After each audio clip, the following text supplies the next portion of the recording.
نحمده ونصلي ونسلم على رسوله الكريم اما بعد فاعوذ بالله من الشيطان الرجيم بسم الله الرحمن الرحيم والذين يؤمنون بما انزل اليك وما انزل من قبلك وبالآخرة هم يوقنون اولئك على هدى من ربهم واولئك هم المفلحون صدق الله العظيم والصلاة والسلام عليك يا سيدي يا رسول الله وعلى آلك وصحبك يا سيدي يا حبيب الله۔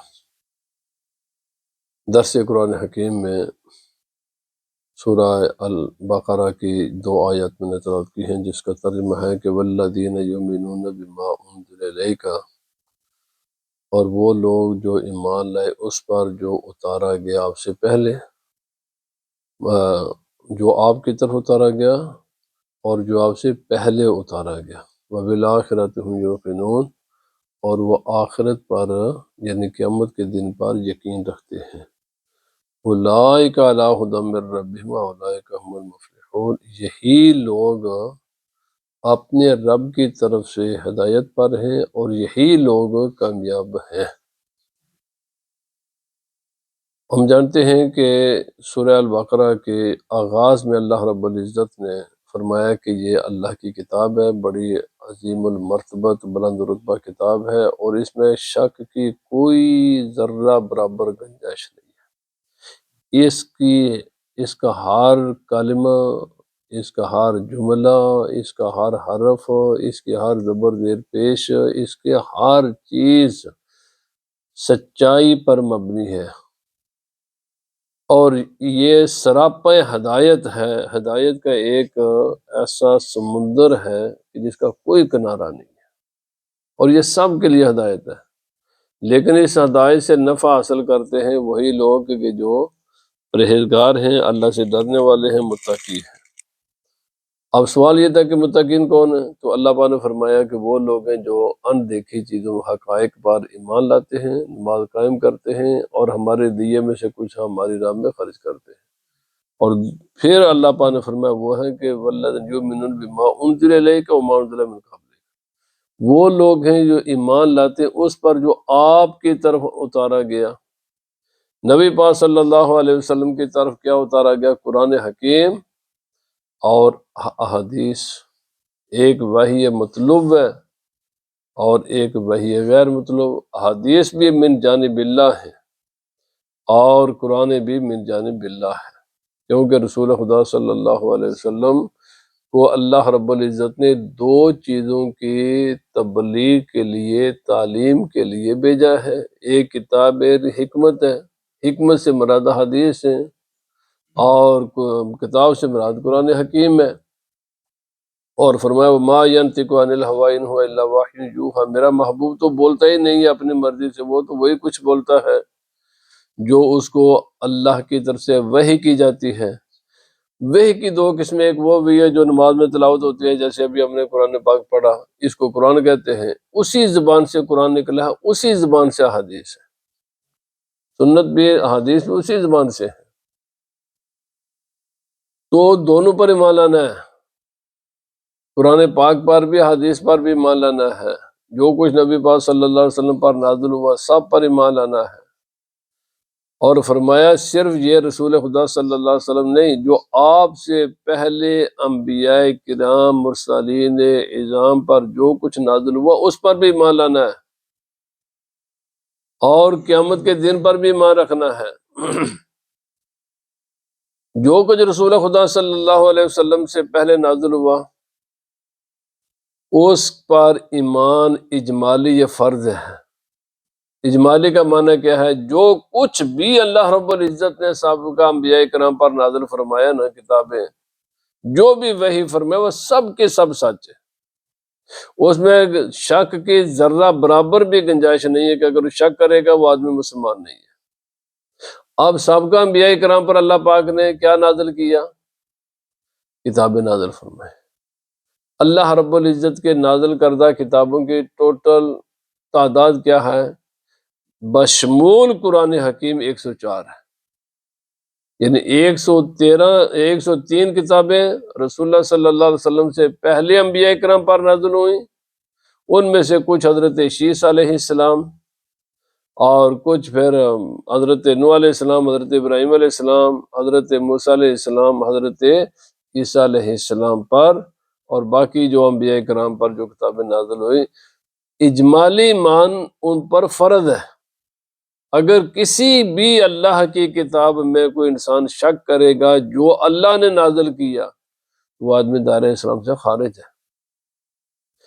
اسی طرح جو رسول اللہ صلی اللہ علیہ وسلم پر اللہ پاک نے نازل فرمایا اس پر اجمالی ایمان فرض ہے، اور یہ فرض عین ہے۔ فرض عین کا معنی یہ ہے الحمدللہ کے الف سے قرآن پاک شروع ہوتا ہے، والناس کے سین پر ختم ہوتا ہے، اس کے درمیان جو کچھ بھی ہے یہ صرف سچائی ہے، یہ صرف سچ ہے، اس میں کوئی ایک حرف، ایک نقطہ، ایک زبر زیر پیش، اس میں شک کی گنجائش نہیں ہے۔ اور یہ اجمالی ایمان ہر مسلمان کے لیے فرض ہے۔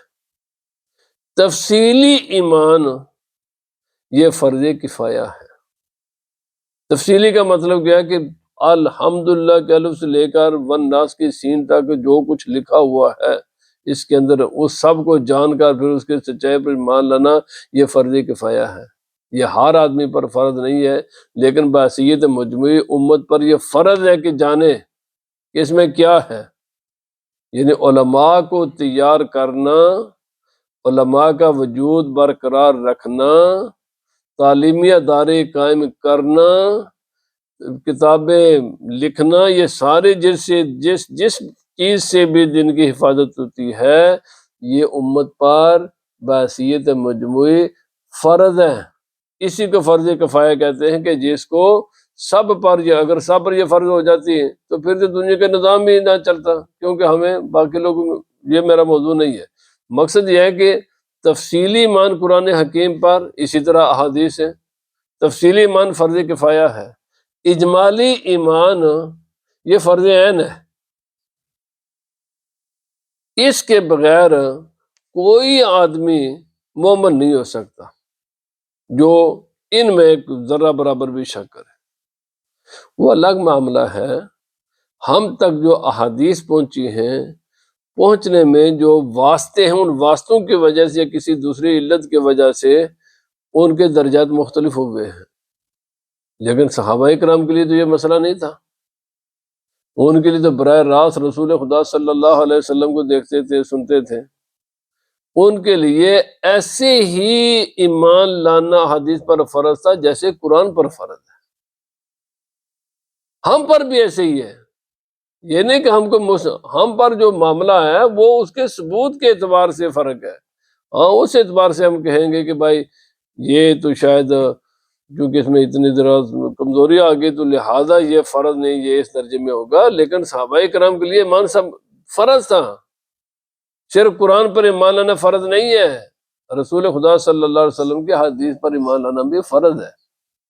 ایک رسول خدا صلی اللہ علیہ وسلم کی زبان اقدس سے نکلے ہوئے لفظ پر شک کرنا کفر ہے۔ لوگ سمجھیں جی حدیث ہے کیا ہے یا سنت کیا ہے، سننے نے کیا کر لیا، اللہ کے بندے تمہیں پتہ بھی ہے حدیث کیا ہے۔ اللہ پر فرمایا اب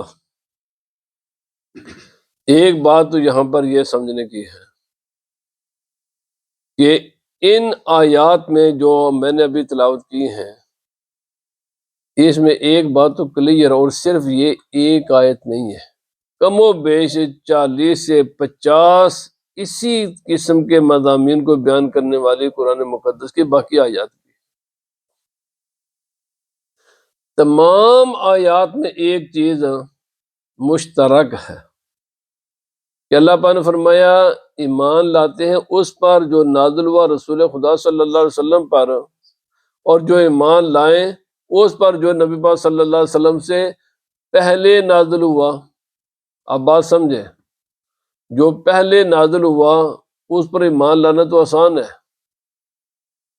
کیوں؟ پتہ تھا عیسیٰ علیہ السلام اللہ کے نبی ہیں، ان پر تو انجیل نازل ہوئی ہے، آسان کام تھا، پتہ چل گیا سب کو عیسیٰ علیہ السلام اللہ کے نبی ہیں، ان پر کتاب نازل ہونے والی کتاب کا نام انجیل ہے، اس کو ماننا ہے۔ موسیٰ علیہ السلام اللہ کے نبی ہیں، ان پر نازل ہونے والی کتاب کا نام تورات ہے، ماننا آسان ہو گیا۔ داؤد علیہ السلام اللہ کے نبی، ان پر نازل ہونے والی کتاب کا نام زبور آسان ہو گیا۔ شیس علیہ السلام اللہ کے نبی، ان پر نازل ہونے والی کتابیں آسان ہے۔ بھائی انسانیت کو تو ضرورت تھی، اگر ممکن ہوتا نبی پاک صلی اللہ علیہ وسلم کے بعد یہ سلسلے کا جاری ہونا ممکن ہوتا تو ضرورت تو اس کی تھی کہ اللہ پاک فرماتا بھائی تمہارے بعد بھی یہ سلسلہ جاری رہے گا، اس پر بھی ایمان لانا ہے۔ جیسا کہ حضرت آدم علیہ السلام سے لے کر حضرت عیسیٰ علیہ السلام تک تمام انبیاء کرام جب آتے تو بتا کر جایا کرتے تھے کہ ہمارے بعد اللہ کے نبی آئیں گے، جیسے تم نے ہمیں مانا ہے ہمارے بعد ان کو بھی ماننا ہے۔ لیکن قرآن مقدس میں ایک ذرہ برابر کوئی اشارہ بھی نہیں ہے کہ جس میں اللہ رب العزت نے کہیں بھی کہا ہو کہ بھائی مان لانا اس پر جو آپ کے بعد بھی نازل ہوگا۔ تو پتہ چلا کہ رسول خدا صلی اللہ علیہ وسلم پر وحی کا سلسلہ بند ہو گیا۔ اب قیامت تک کوئی وحی کا امکان نہیں ہے۔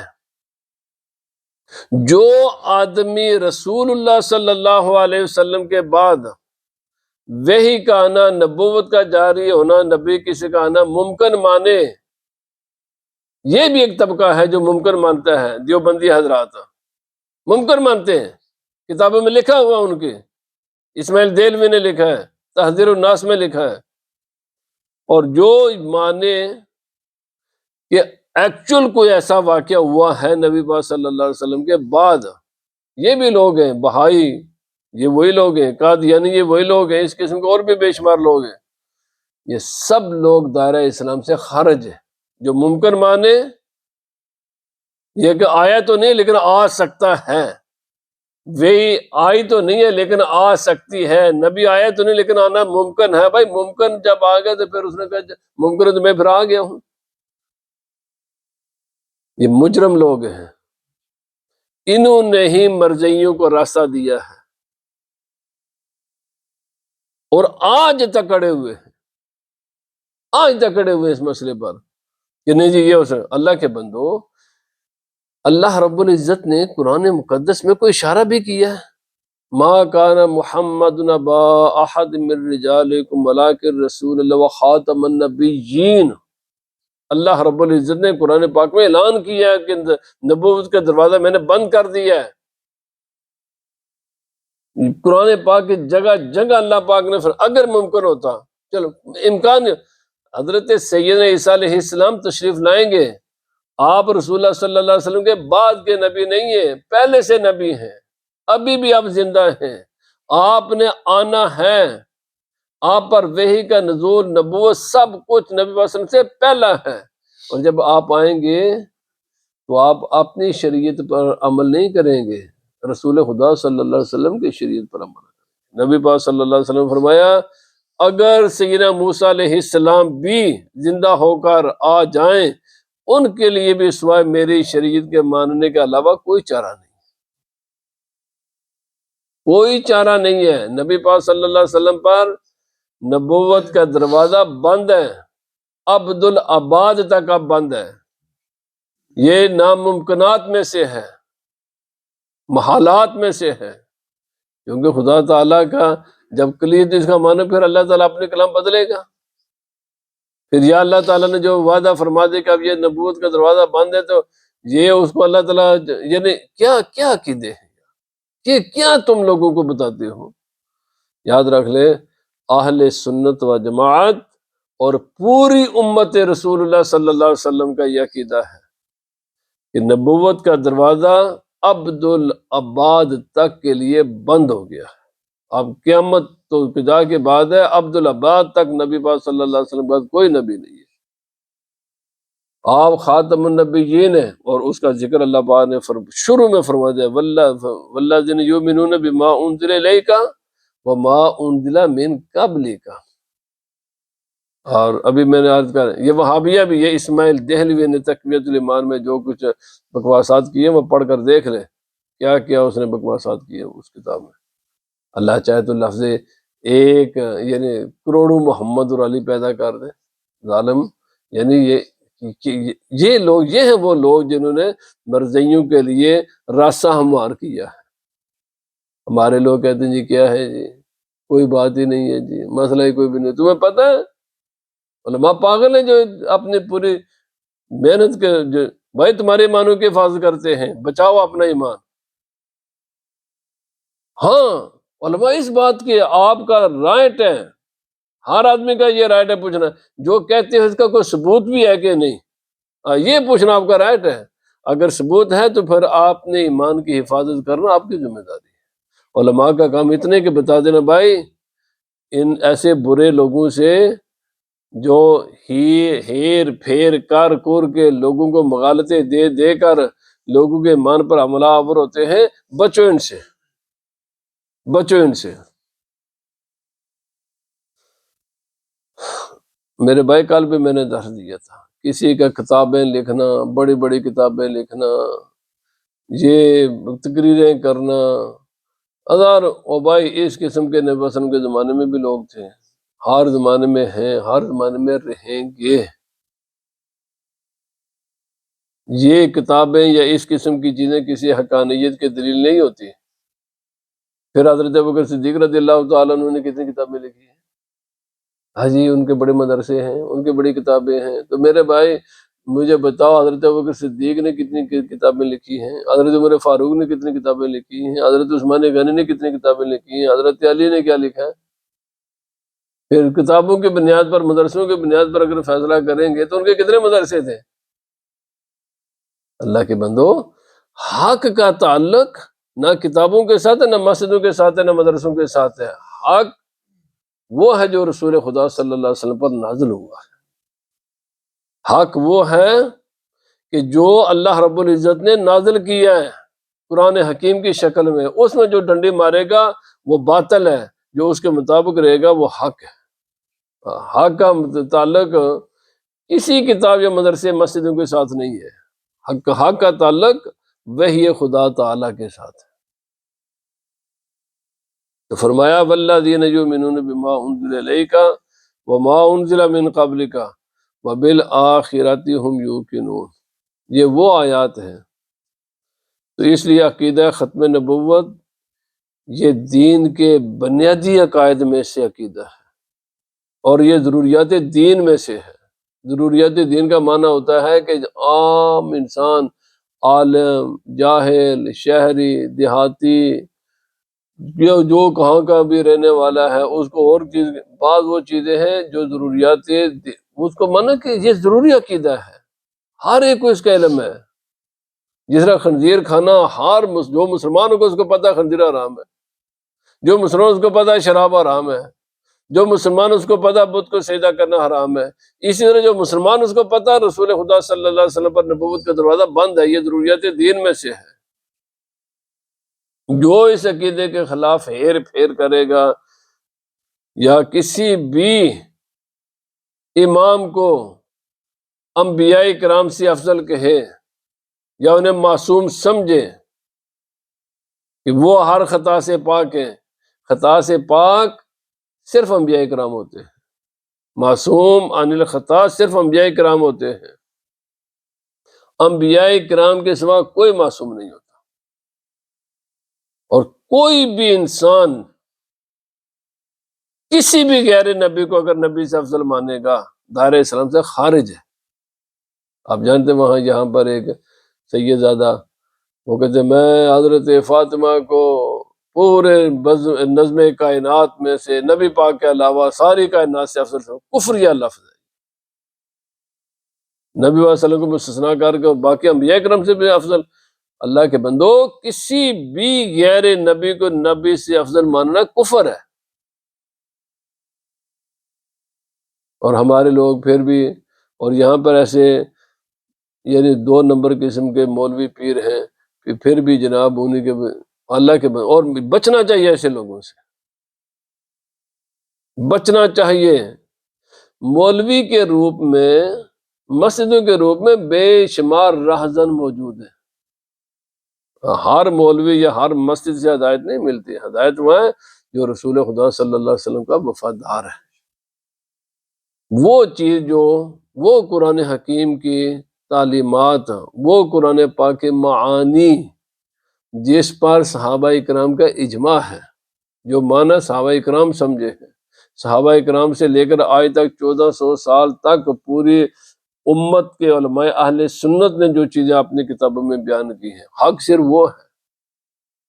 یہ جو باقی تو ہر آدمی جب من مانے، پھر تو قادیانی بھی ختم نبوت کا معنی انہوں نے کہا جی یہ اصلی دلی اور بروزی کا معنی، وہ بھائی الفاظ کے معانی کا تعین یہ اجماع صحابہ کرام سے ہو چکا ہے، یہ ہو چکا ہے، اس میں کوئی بھی درار ڈالے گا تو وہ دائرہ اسلام سے خارج ہوگا، اپنی من مانیاں کرے گا نا، کسی بھی قرآن پاک کے لفظ کا معنی بیان کرتے وقت تو اس کی اجازت نہیں ہے۔ اور یہ معنی یہ بھی یہاں بھی یاد رکھ لیں، قرآن پاک کے معانی صرف ڈکشنریوں سے نہیں، ممکن ہی نہیں ہے ڈکشنریوں کے ساتھ بال ہو جائے ہم ڈکشنریوں کے ذریعے قرآن پاک سمجھیں گے، ممکن ہی نہیں ہے۔ ساری دنیا بھر کی ڈکشنریاں تلاش کر کے لے آؤ، سلاد کا معنی جو یہ ہم جانتے سلاد کا معنی یہ کسی ڈکشنری میں بتا کر دکھا دو، زکوٰۃ کا معنی جو ہم جانتے ہیں یہ معنی کسی ڈکشنری میں بتا کر دکھا دو۔ میرے بھائی شریعت کی اپنی اصطلاحات ہیں، یہ ڈکشنریوں میں نہیں ہے، ڈکشنریاں بیسک لفظ سے کرتی ہیں، پورا قرآن پاک سے۔ ایک آدمی جب ناکام ہوتے نا ساری دنیا کے سارے معاملات سے اب ہم ریلیجن کی طرف چلے، میں کہنا نہیں چاہتا، ایک نوجوان وہ سب کا مجھ سے فیڈ اپ ہوا نا تو کہتے ہیں میں اب مذہب کی خدمت کروں گا۔ میں کہا کیسے کرے گا؟ میرے کو لا 8-10 سال لگا تو پھر ذرا فیصلہ کرنا کیا کرے گا تو خدمت۔ ناکام دنیا کے معاملات میں ناکام، بزنس نہیں چلا تو میں مذہب کی خدمت کروں گا، ملازمت سے اچھی نہیں ملے تو میں مذہب کی، یعنی جو ساری دنیا سے ناکام ہوتے ہیں نا وہ مذہب کی طرف آ جاتے ہیں، یعنی دنیا میں چل نہیں سکے تو آگے آپ مذہب کی خدمت کریں۔ میرے بھائی مذہب کی خدمت کرنی ہے تو پہلے مذہب کو اس طریقے سے سمجھ حاصل کر جو اس مذہب نے خود ہی طریقہ متعین کیا ہوا ہے۔ اس کے سمجھنے کا طریقہ وہ نہیں ہے جو تیری میری رائے ہے، اس کے سمجھنے کا طریقہ خود مذہب ہی نے متعین کیا ہے کہ میرے سمجھنے کا طریقے میں تو آزاد نہیں ہے، ایک متعین طریقہ ہے۔ قرآن نازل ہوا رسول خدا صلی اللہ علیہ وسلم پر، اور اللہ پاک نے اس قرآن حکیم کی تشریح کا اختیار صرف رسول اللہ کو دیا ہے، اس کی تشریح کا اختیار صحابہ اکرام کو بھی نہیں تھا۔ صحابہ اکرام بیان کرنے والے ہیں، صحابہ اکرام قرآن حکیم کے شارع نہیں ہیں، شارع رسول خدا صلی اللہ علیہ وسلم ہے۔ صحابہ اکرام نے جو رسول خدا صلی اللہ علیہ وسلم سے تشریحات سنی ان کو بیان کیا ہے، آگے امت تک پہنچایا ہے۔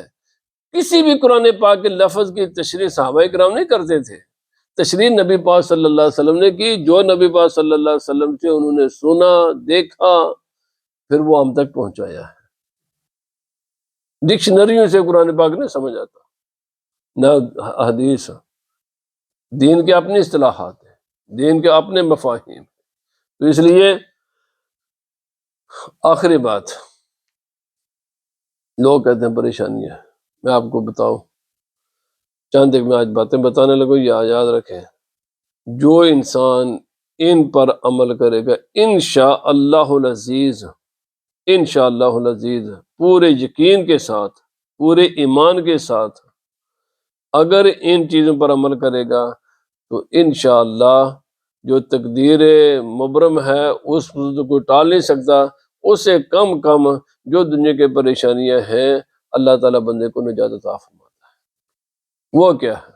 وہ یہ ہے، یہ جو آیات ہے نا الف لام میم سے لے کر اولئک علی ھدی من ربہم واولئک ھم المفلحون تک یہ پڑھے صبح کے وقت، اور پھر پڑھے اللہ لا الہ الا هو الحی القیوم، اور اس کے بعد والی دعائیں تھے،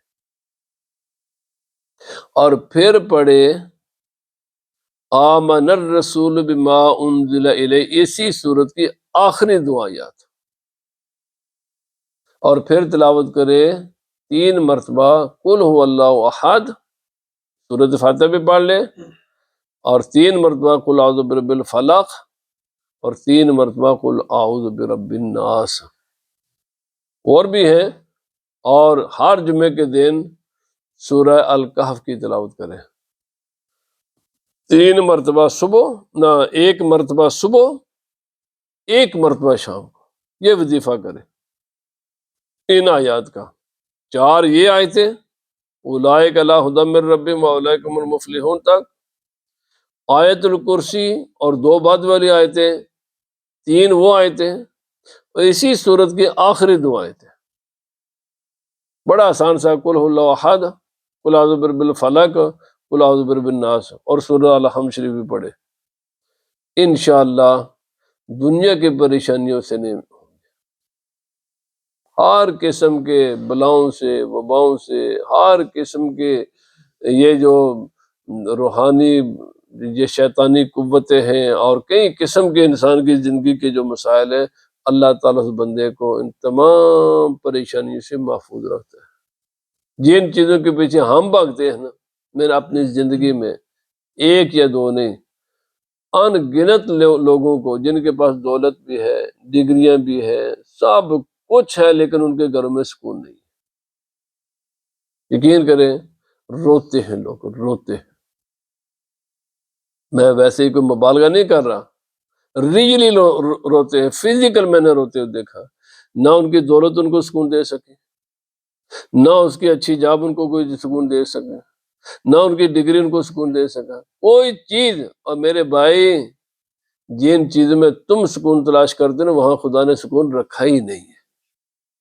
اللہ رب العزت نے سکون جس چیز میں رکھا نا، ادھر تم آتے نہیں ہو، چونکہ تمہیں ہماری باتوں پر یقین نہیں ہے نا، اگر یقین کرو تو پھر یہ رونا دھونا یہ ختم ہو جائے، آ جاؤ، آؤ، میں آج بھی کہتا ہوں آؤ، یہ جو صورت ان کی پابندی کرو، اور اس کے ساتھ پاکیزہ رہا کرو، وضو کرو، اپنے گھروں کو پاکیزہ بناؤ، یہ تمام قسم کی گندی فلمیں اور گندے ڈرامے اور گندی قسم کے یہ گندگی کا ڈھیر ہے نا، ان کو اپنے گھروں سے باہر نکالو، اور اپنے گھر میں قرآن حکیم کی تلاوت کا ماحول بناؤ، صاف ستھرا رکھو، پھر اگر پریشانیاں ہوں، اور اپنی زبان کو کنٹرول میں رکھو، یہ پھر اگر کوئی آپ کو پریشانی ہوگی نا، تو کہنا جی مول صاحب تھوڑی غلط ہے، غلط سنا، انشاءاللہ آپ کو ایسا اللہ پاک سکون عطا فرمائے گا، ایسا سکون عطا فرمائے گا کہ آپ اس دنیا میں ہی فیل کرو گے کہ گویا کہ میں جنت میں رہ رہا ہوں۔